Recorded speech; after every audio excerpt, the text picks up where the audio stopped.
요한복음 7장 전체를 읽었는데요. 15, 16, 17, 18 보십니다. 유대인들이 놀랍게 여겨 이르되 이 사람은 배우지 아니하였거늘 어떻게 그를 아느냐 하니 예수께서 대답하여 이르시되 내 교훈은 내 것이 아니요 나를 보내신 이의 것이니라. 사람이 하나님의 뜻을 행하려 하면 이 교훈이 하나님께로부터 왔는지 내가 스스로 말함인지 알리라. 스스로 말하는 자는 자기 영광만 구하되 보내신 이의 영광을 구하는 자는 참되니 그 속에 불의가 없느니라. 아멘. 그리스도 예수님의 그리스도 사역을 알아보고 있는데요. 그리스도 기름 부음 받으신 분의 왕, 선지자, 제사장의 사역 중에서 선지자 편입니다. 자, 28절도 보세요. 예수께서 성전에서 가르치시며 외쳐 이르시되 너희가 나를 알고 내가 어디서 온 것도 알거니와 내가 스스로 온 것이 아니니라. 나를 보내신 이는 참되시니. 아멘. 31절도 보세요. 무리 중에 많은 사람이 예수를 믿고 말하되 그리스도께서 오실지라도 그 행하실 표적이 이 사람이 행한 것보다 더 많으랴 하니. 아멘. 예수님이 행하신 모든 것이 그리스도만이 하실 수 있는 표적들이었습니다. 그리스도라는 말은 기름 부음 받은 자라는 의미입니다. 같은 의미의 히브리어 단어는 메시아입니다. 구약에서 하나님은 선지자, 제사장, 왕에게만 기름을 부으셔서 하나님의 대리자로 삼으셨습니다. 예수 그리스도는 선지자, 왕, 제사장이 하나님의 대리자로서 백성을 인도하던 모든 사역을 통합하셨고 완성하셨습니다. 지난주에 우리는 왕으로 오신 그리스도 예수님의 사역을 알아봤죠. 이번 주는 선지자로 오신 예수님의 그리스도 사역을 살펴볼 차례입니다. 선지자 사역의 특징은 첫 번째로 하나님의 계획과 시간표를 전달합니다. 선지자들은 앞으로 닥칠 일을 미리 알기도 하고 동시에 지금이 무엇을 해야 하는 때인지 그 시기와 때를 정확하게 합니다. 두 번째로 영의 비밀을 압니다. 사람의 수준에서 눈에 보이는 사건을 말하는 것이 아니라 눈에 보이는 장면 그 뒤에 감춰진 진실, 영적 세계의 진실을 하나님의 눈으로 봅니다. 선지자에게는 하나님이 열어주신 영적 통찰력이 있으며 하나님과 개인적으로 보내는 시간을 통해서 얻게 된 많은 영의 세계의 지식을 가지고 있습니다. 영의 세계에 대한 지식과 하나님의 관점으로 상황을 보기 때문에 눈앞에 일어나는 많은 일들을 일반인이 보는 것과는 매우 다른 관점, 매우 다른 견해를 가지고 바라봅니다. 선지자들은 일반인과 다른 매우 높은 차원의 통찰력이 있습니다. 그들은 하나님과 시간을 많이 보내면서 얻게 된 경험적으로 아는 진리에 대한 계시가 풍부합니다. 하나님이 선지자들에겐 특별히 하나님이 감춰두신 비밀을 알도록 허락하셨습니다. 하나님이 선지자에게 영적 비밀을 보여주시고 많은 진리를 계시하여 주시고 높은 차원의 영적 통찰력을 주신 이유는 그렇습니다. 하나님의 뜻을 하나님의 백성에게 전달하도록 하기 위해서입니다. 목적도 마찬가지죠. 하나님의 뜻을 백성들이 쉽게 깨닫지 못하고 접근하지 못하니까 하나님은 선지자를 선택해서 그를 만나시고 훈련하셔서 그를 전달자로 사용하여 하나님의 뜻을 하나님의 백성들에게 전달하시는 것이 목적입니다. 자, 세 번째로 선지자의 특징, 자신의 부르심을 정확하게 합니다. 내가 어디서 와서 어디로 가야 하는지, 오늘 본문에 나온 예수님처럼 나를 보내신 분이 누구이고 내가 어디에서 왔고 내 목적지가 어디인지 선지자들도 분명하게 합니다. 자신이 해야 할 일이 무엇인지 사명을 정확하게 합니다. 부르심을 정확하게 합니다. 또한 나를 보내신 분은 하나님이신 것을 확신하기 때문에 종종 사람들이 싫어하는 일이나 사람들이 들으면 싫어하는 메시지를 전달해야 할 때도 이들은 담대히 하나님의 사랑과 확신을 가지고 전달하는 임무를 완수합니다. 네 번째로, 마귀나 사람이나 세상의 박해를 무서워하지 않습니다. 선지자의 사명은 보내신 분의 명령을 끝까지 완수하고 하나님이 주신 메시지를 끝까지 지키는 인내와 용기와 믿음이 투철합니다. 하나님이 그렇게 훈련하셨기 때문입니다. 하나님이 그렇게 창조하셨기 때문입니다. 다섯 번째로, 선지자의 특징, 하나님의 백성들이 하나님의 뜻으로 돌아오도록 끊임없이 진리를 선포하고 가르치며 듣는 이들에게는 하나님의 기름 부으심을 전달합니다. 그리하여 듣는 자로 하여금 영적인 눈을 뜨게 합니다. 단지 메시지만을 전달하는 것이 아니라 그 메시지에 담겨진 하나님의 능력도 전수하는 전달자입니다. 여섯 번째로, 선지자들은 기득권층의 오류와 거짓을 드러내기 때문에 많은 고난을 받습니다. 이건 선지자가 의도적으로 그렇게 하려는 것이 아니라 진리를 말하고 올바른 방향성을 말하는 계시를 전달하는 입장에 있다 보니 자연스럽게 폭로되는 거짓이나 오류가 드러나게 되어 있습니다. 그래서 영적 지도자들의 오류와 거짓이 드러났을 때 회개하는 이들이 있다면 대개의 기득권층은 예수님을 미워한 것처럼 선지자를 미워하고 박해할 수 있습니다.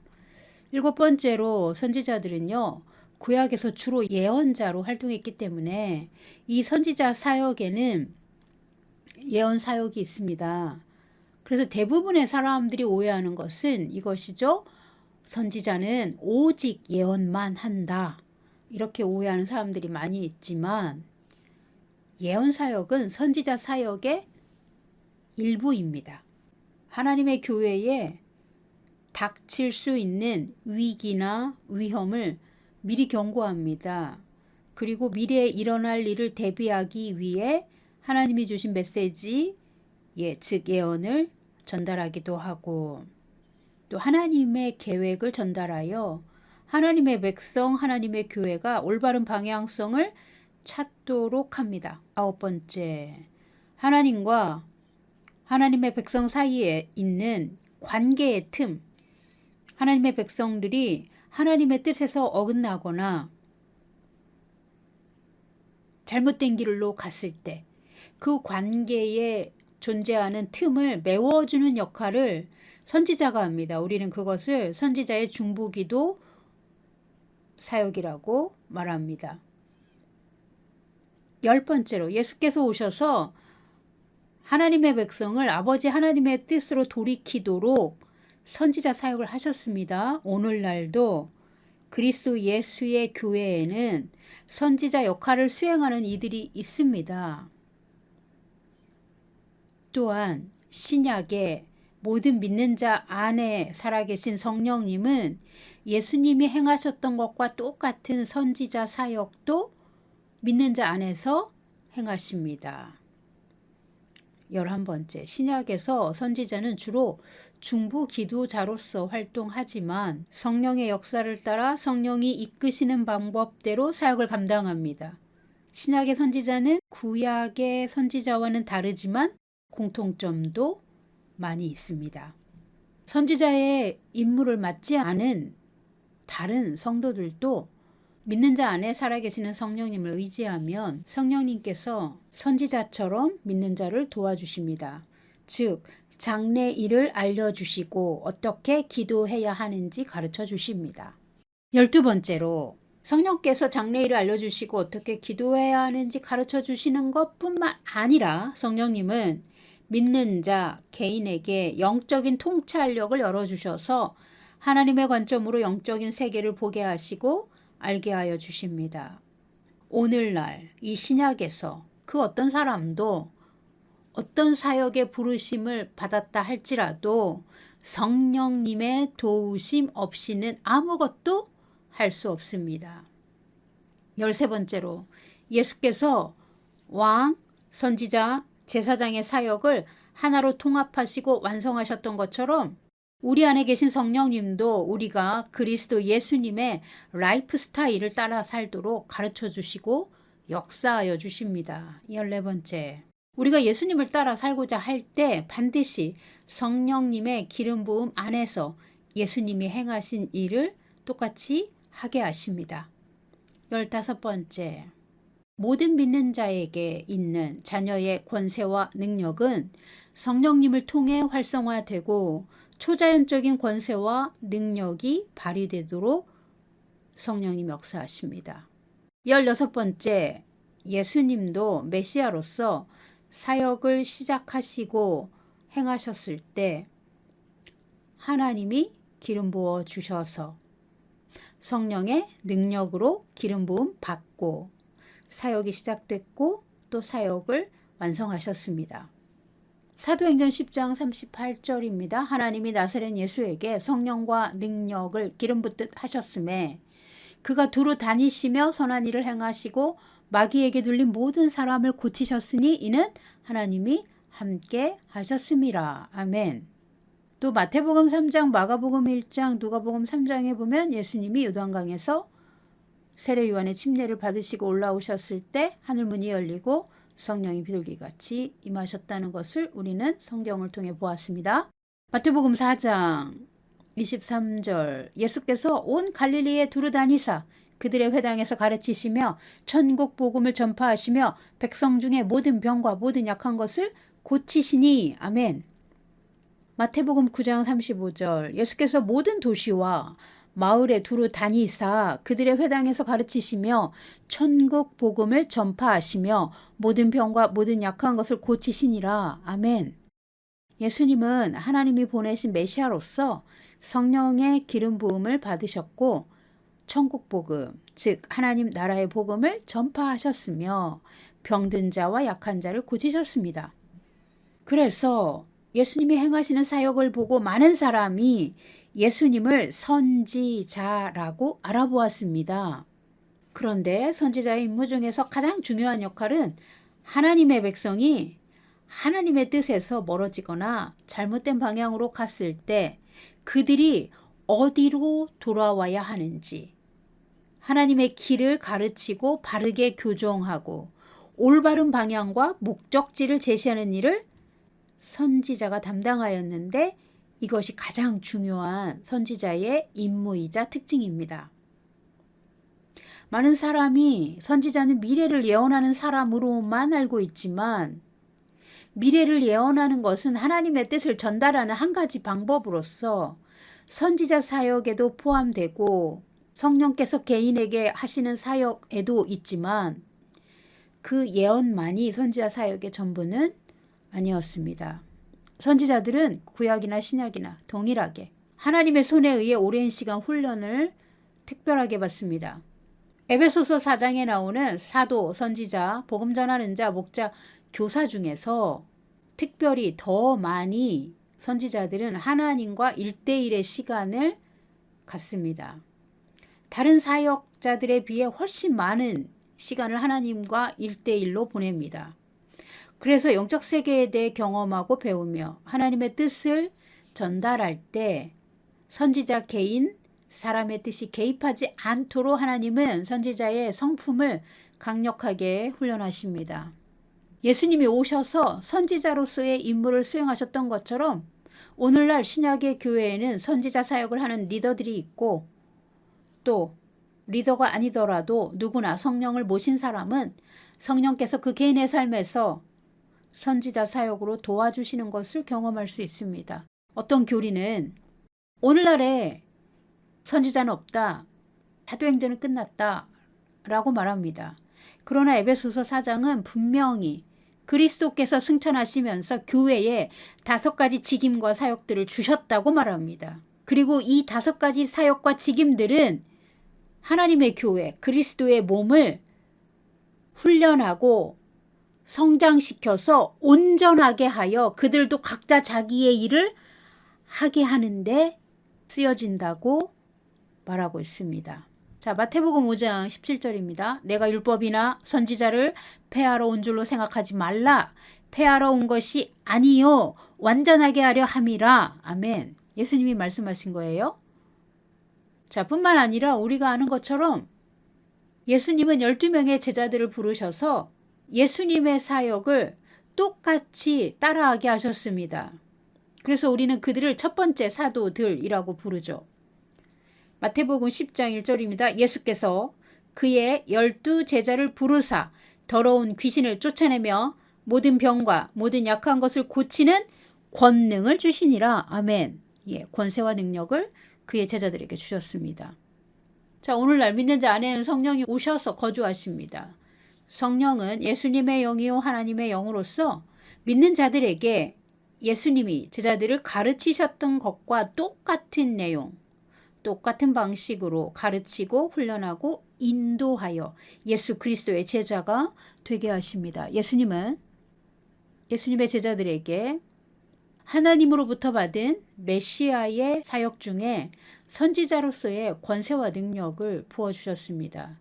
더러운 귀신들을 쫓고 하나님 나라의 복음을 전파하고 병든 자를 고치고 약한 자를 고쳐주는 사역을 그의 제자들도 하셨습니다. 누가복음 10장 19절입니다.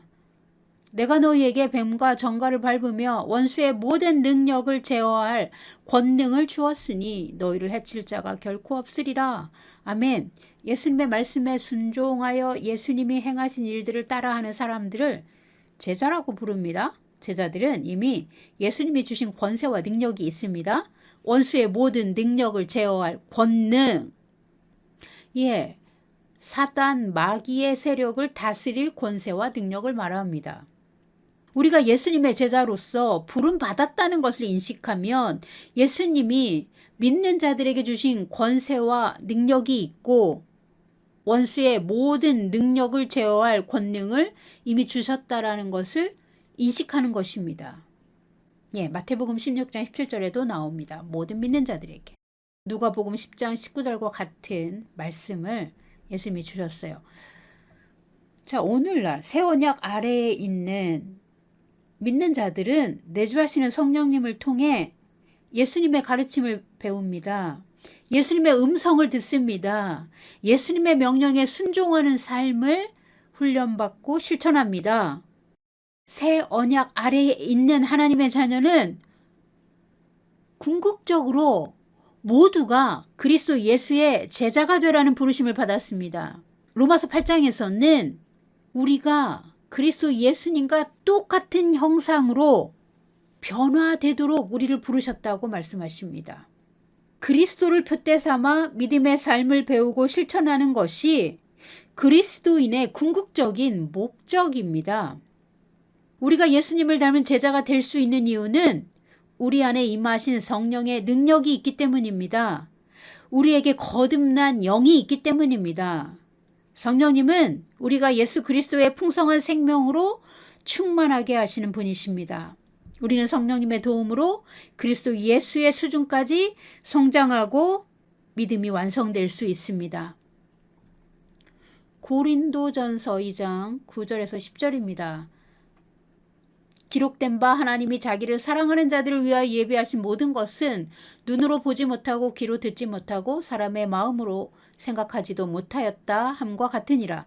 오직 하나님이 성령으로 이것을 우리에게 보이셨으니 성령은 모든 것 곧 하나님의 깊은 것까지도 통달하시느니라. 아멘. 성령님은 하나님의 깊은 것까지도 통달하셔서 특별히 하나님을 사랑하는 자들을 위하여 하나님께서 예비해 두신 축복과 은혜를 알게 하시며 그것들을 받을 수 있게 영적으로 도우시는 보혜사이십니다. 보혜사란 말은 돕는 자라는 말이죠. 파라클레토스 편을 살펴보십시오. 성령님은 예수님과 똑같은 보혜사이십니다. 보혜사라는 말에는 돕는 자, 훈련하는 사람, 힘을 주는 자, 옹호자, 변호자, 상담과 저주를 끝내는 자, 교사의 의미가 들어있습니다. 사람의 이성과 지식으로는 하나님의 행하시는 일이나 하나님을 사랑하는 자를 위하여 예비하신 은혜를 볼 수도 들을 수도 짐작할 수도 없습니다. 모든 믿는 자는 성령을 받았기에 성령이 아니고서는 사람의 지혜로 전혀 알 수 없는 것들을 하나님께서는 성령을 통해 믿는 자에게 영적인 비밀과 축복과 하나님의 은혜를 알게 하십니다. 받을 수 있게 하십니다. 그러므로 우리는 매일 성령님을 의지하여 성령 안에서 기도해야 하고 성령님의 인도하심을 따라가야 합니다. 자, 메시아, 그리스도, 예수님의 사역 안에 있었던 선지자 사역을 살펴보았습니다. 다 같이 기도하실까요?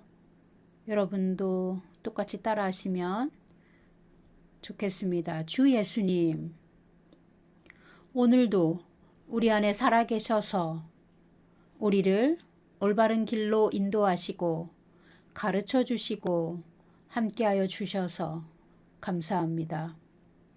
우리 안에 계신 성령으로 말미암아 우리는 예수님의 말씀을 배우며 들으며 믿으며 순종하는 제자의 삶을 살 수 있게 되었습니다. 우리와 항상 함께 하시고 우리에게 말씀하여 주시는 임마누엘 하나님이셔서 참 감사합니다. 믿는 자들에게 예수님의 권세와 능력을 주셔서 우리가 복음을 전할 때 표적이 따르게 하신 것 감사합니다. 우리가 예수의 이름으로 기도하는 모든 것을 아버지께서 들으시고 응답하시는 것 감사합니다. 우리가 예수의 이름으로 더러운 귀신들을 쫓아내며 병든 사람에게 손을 얹은 즉 낫는 표적을 주신 것, 그 약속을 믿고 감사합니다. 우리의 삶을 가로막는 악한 원수 마귀보다 우리 안에 계신 성령 하나님이 훨씬 더 크십니다. 우리는 항상 언제나 승리하는 승리의 이름, 예수 그리스도의 이름을 받았습니다. 예수님이 십자가를 통하여 믿는 자에게 주신 승리는 우리의 것입니다. 우리는 승리하기 위해 싸우는 자가 아니라 예수님이 이루신 승리를 집행하는 자로 예수님과 함께 서 있습니다. 우리와 영원히 함께 하시는 예수님의 이름으로 기도하였습니다. 아멘.